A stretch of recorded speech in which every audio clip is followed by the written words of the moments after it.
मेरे सामने तस्वीर देख रहे होंगे ज्योतिबा फुले, सावित्रीबाई फुले और बाबा साहब doctor B are Ambedkar ji साक्षात मौजूद है यहाँ पर। और ये संकल्प भूमि है और संकल्प भूमि में कहीं ना कहीं एक कहूँ तो लोगों की दर्द पीड़ा यहाँ पर आकर झलकती है। जिस तरह से बाबा साहब ने यहाँ पर आकर के दर्द पीड़ा को सहे थे और यहाँ से संकल्प लेकर गए थे, उसी संकल्प भूमि पर आए हुए हैं अपने वेशभूषे में। उनसे थोड़ा बात करूंगा, पहले ज्योतिबा फुले जी से बात करूंगा, उसके बाद जो है कि बाबा साहब से बात करूंगा, सावित्रीबाई फुले से बात करूंगा।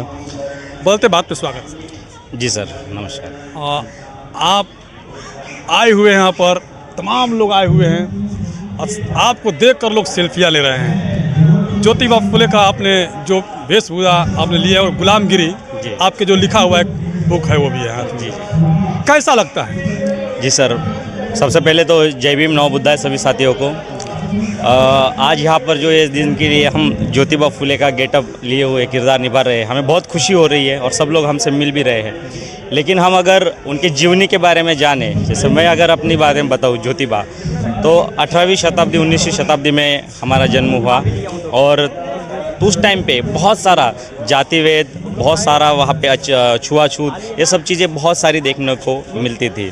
तो ऐसे समय में पढ़ाई करके और समाज को एक सही दिशा दिखाने के लिए हमने सावित्री, जो हमारी पत्नी थी, जब उनसे ब्याह हुआ तो पढ़ी लिखी नहीं थे, उनको हमने पढ़ाया। उनको पढ़ाने के बाद हमने कुछ लड़कियों के साथ मिलकर उनको टीचर बनाया और लड़कियों को पढ़ाने के लिए उनको प्रेरित किया।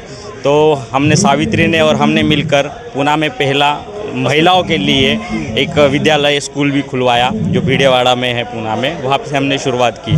फिर धीरे धीरे करके ऐसे हमने देखा कि ये जो जातिवाद का जो है ये बहुत ही गहरा उस समय प्रभाव था। तो मैंने एक बुक पढ़ी थी, राइट्स ऑफ द मैन। उसके अंदर जो इंसान के जो राइट्स होते हैं वो क्या होते हैं, तो वहाँ से मुझे पता चला और उस बुक ने मुझे बहुत प्रेरित किया। वहाँ से मैंने एक समाज में परिवर्तन लाने के लिए बहुत सारे आंदोलन किए, जिसमें मैंने सत्यशोधक समाज की स्थापना भी की। उस टाइम पे चल रहे काफ़ी सारे जो उस टाइम पे चल रहे बहुत सारे जो कुरीतियाँ थी, जो रिवाजें थे, उन पे ऊपर भी मैंने बहुत सारे आंदोलन किए। जैसे सती प्रथा हुई, बाल विवाह हुआ, विधवाओं का मुंडन हुआ, उनकी पुनर्विवाह के लिए, ये सब चीज़ों के लिए बहुत सारी उस समय हमने संघर्ष किया और आंदोलन किए। और हमसे बात करूँगा, आपका जब शादी हुआ, आप अनपढ़ थी, फिर भी आपको इन्होंने इतना पढ़ाया लिखाया, आपको टीचर बनाया, लेकिन गांव समाज के लोगों ने आपको ऊपर इतना कीचड़ फेंका। जय भीम, नमो बुद्धाय। मैं सावित्रीबाई फुले ज्योतिराव। मुझे मेरे पति ने पढ़ाया लिखाया और शिक्षित बनने में प्रेरित किया। फिर हम दोनों ने मिलके बच्चों के लिए स्कूल, विधवाओं के लिए हमने संस्था और ऐसे उनके जो अधिकार थे वो दिलाए। हम दोनों ने मिलके मतलब हमने लड़ाई लड़ी।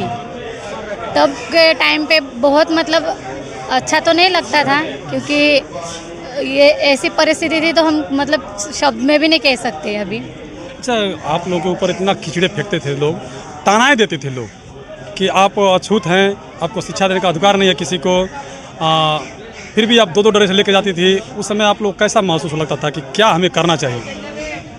हमें महसूस ऐसा हुआ था कि अगर हम इनसे डर जाएंगे तो हम जो हमारा समाज है या हमारे जो गरीब बच्चे लड़कियां हैं या स्त्रियां हैं, उनको हम आगे कैसे बढ़ाएंगे? अगर हम डर जाएंगे तो हम नहीं बढ़ पाएंगे। तो हम घर से ही, हमें हमारे पति ने कहा था कि आप अगर ऐसे डरोगे तो आप मतलब आप तो ठीक है, आप पढ़ी लिखी हो, पर जो लड़कियों को पढ़ाना है, आप अगर डरोगे तो कुछ कर नहीं पाओगे। आप ऐसा करो कि आप जो साड़ी मतलब एक बैग में लेके जाओ, जो कीचड़ फेंके कुछ भी कहे तो आप वहाँ जाके चेंज कर ले।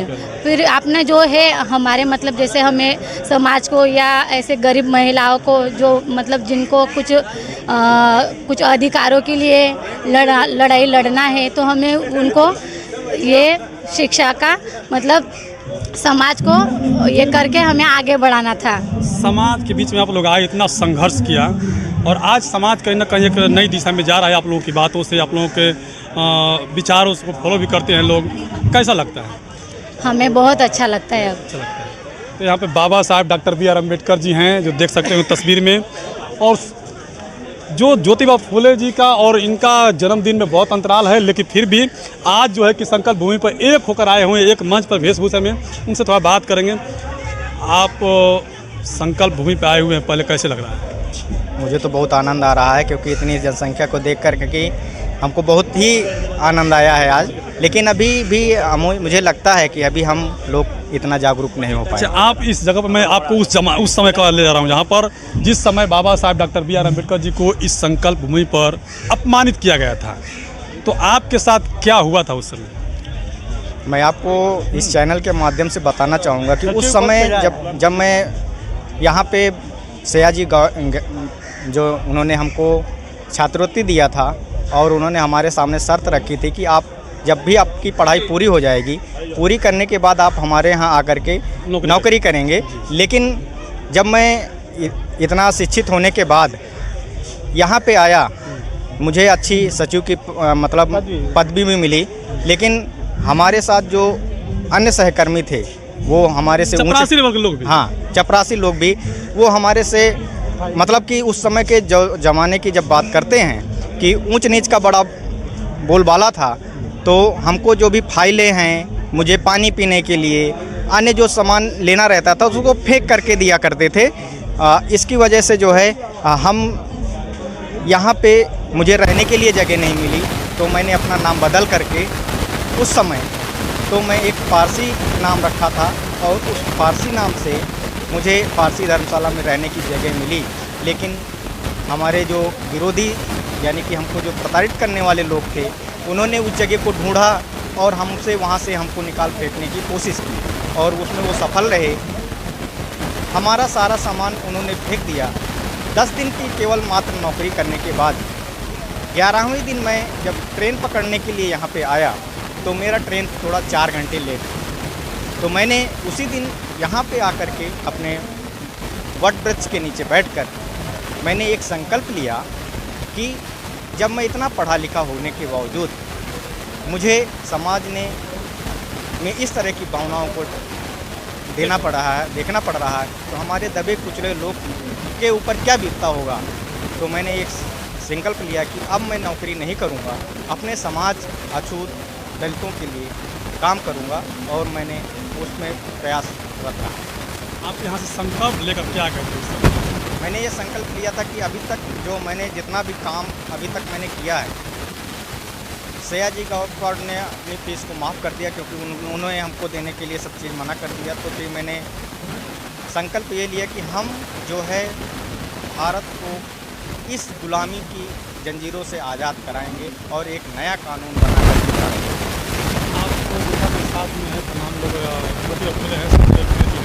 आप लोग एक वेशभूषा में आए हुए हैं, तमाम लोगों को आकर्षित कर रहे हैं, इसको कैसे देखते हैं?